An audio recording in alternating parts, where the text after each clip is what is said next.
అనువాదంలో సంగతి చెబుతున్నానే, వేమన అనువాదం ఏమిటి చేశాడంటే గ్రంథాల నుంచి కాదు, జీవితం నుంచి అనువాదం చేశాడు. అందుచేత ఆయన గొప్పవాడు. ఆయనలో గొప్పతనం ఎక్కడా అని మాటుంటే ప్రజా జీవితంలో ఎన్ని చెప్పాలో అని చెప్పాడు, నయంగా చెప్పాడు, తిడుతూ చెప్పాడు. ఆ తిడుతూ చెప్పడంలో ఎక్కడ చెప్పాడంటే, చాకి కోకలుడికి చీకాకు పడజేసి మైల తీసి లెస్స మడచున్నట్లు బుద్ధి చెప్పేవాడు గుద్దితేనేమయ్యా విశ్వదాభిరామ అని గుండెల మీద గుద్ది మరీ చెప్పాడు. ఆ చెప్పడం ఎంత దాకా చెప్పాడంటే నసాళానికంటే దాకా చెప్పాడు.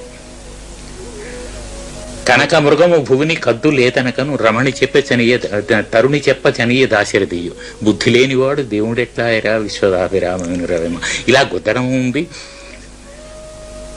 లలితమైన హాస్యంతో కూడా. ధర్మము నిలిపే దైవముని